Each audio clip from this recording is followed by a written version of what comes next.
Hello everyone, Dakota from Dakota's Den. I hope everybody is doing good. I hope so. I am doing well. I thought before I made dinner, I would come on and talk to you a little bit about a lot of things that are in the news today, but today specifically Social Security. My last video was on Social Security, and I see that a couple people didn't really understand a lot about the new repeals. So I thought I would throw that in there so I could reiterate this information to those people who didn't really understand. But before I do that, I just want you guys to know that across the country, there's a list of Social Security offices that are expected to close. A list of Social Security offices that are expected to close. And what does that mean? What does that mean? Well, for us younger, healthy people who can jump in our cars and run over to the Social Security office or jump on a bicycle or walk, or we're not bedridden, we're fairly healthy, we can get up and do what we need to do. For us, that doesn't mean anything because if the office closes, then we can get up and go to the Social Security office.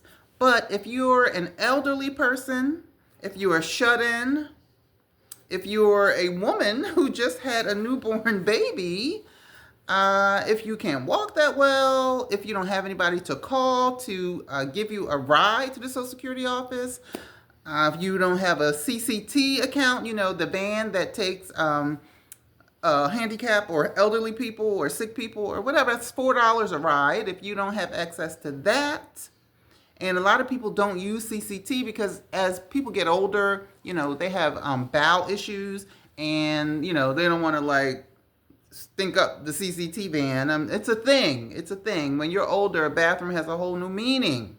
So it goes into the Social Security situation. So, yes, many offices will be closing. Dozens of Social Security Administration offices across the country are slated to close this year due to Musk's Department of Doge. Okay? And the system was already strained. I don't know if this is going to be a good idea because it's going to be harder to get through the it's going to be harder to get your business taken care of. It's going to be harder because the workers are going to be so overworked that things are going to take longer. I heard that if you're applying for Social Security disability, I heard that it can take anywhere from 200 to 320 days to get approved. And that's SSI, Social Security Disability. So if you're applying for that, hurry up and do it. Get it done as soon as possible. The Social Security offices that are being closed at the present time, they're leased. Social Security has approximately 800 offices in the country that are leased, and the government's going to just let those leases go.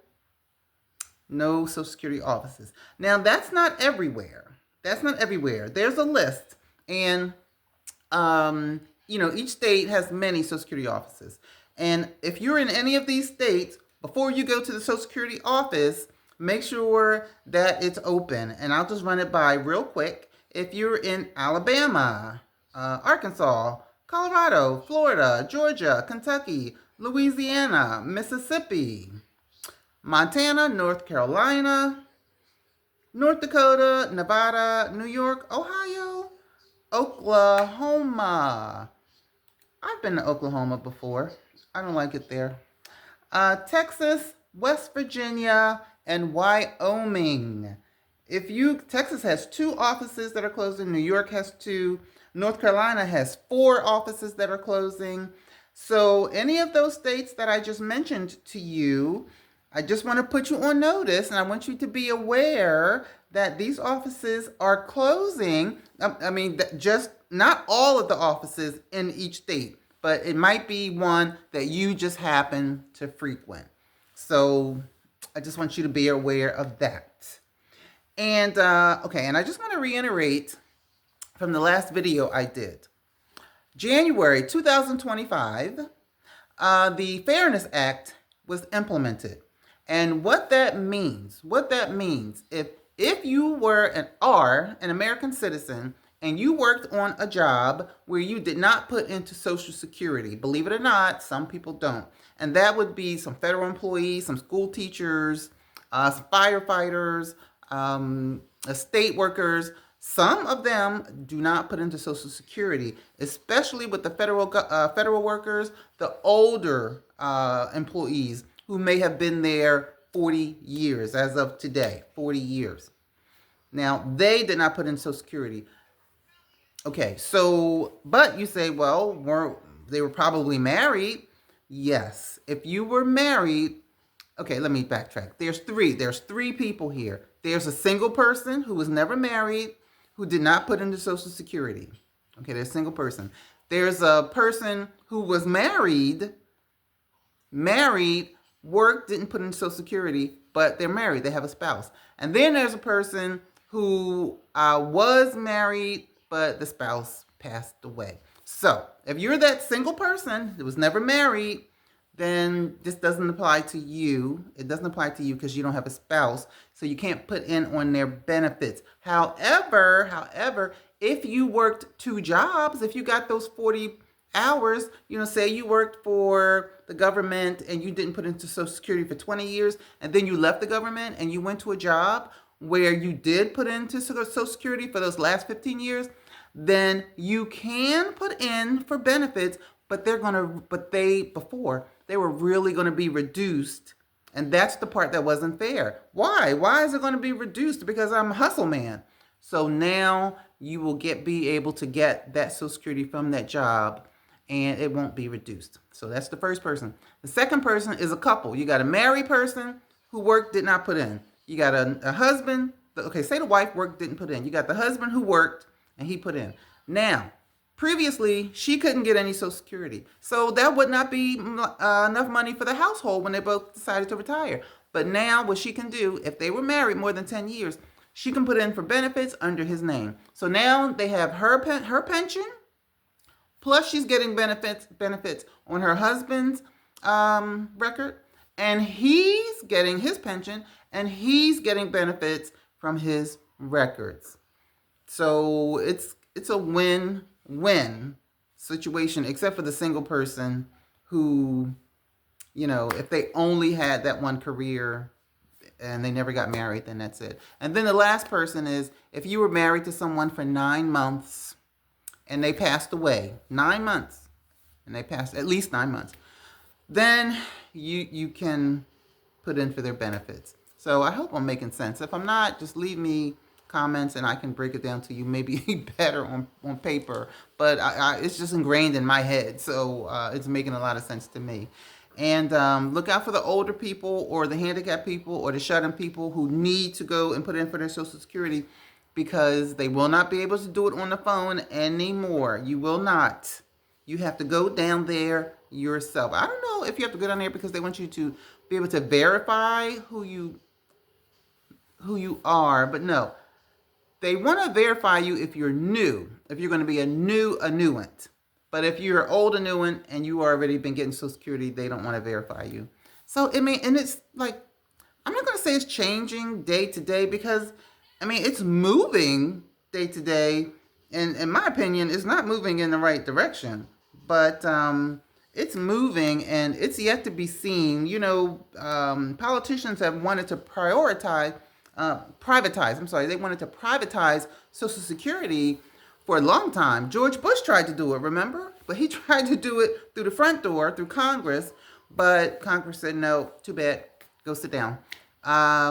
So, I don't know. With this new regime, so listen, if they privatize Social Security, then what that means is that so many people are going to have interest. They're going to have a personal interest in how much money you don't get, because the money you don't get will be in their pocket. Whereas now, Social Security, the money you don't get, it's not going to be in anybody's pocket, no single person's pocket, nobody. It's just going to go back into the pot. So to me, it's better if it's a government entity, just like the Supreme Court justices. You know how the Supreme Court justices, they're permanent.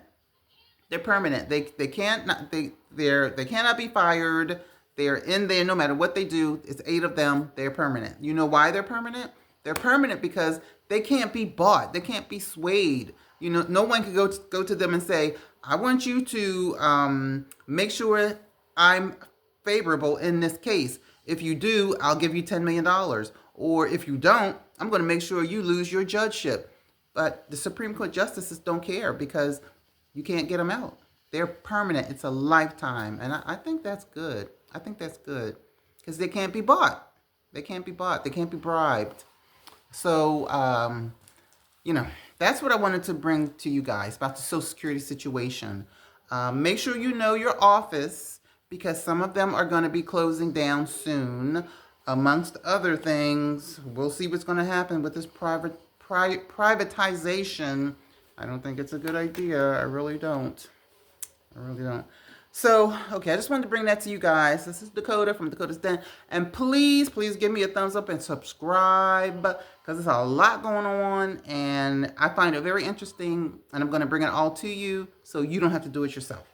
Okay? And thumbs up and subscribe. It doesn't cost you a penny. It's free. One more thing. After every video, I usually put a picture up and I want you guys to know that I painted those pictures myself.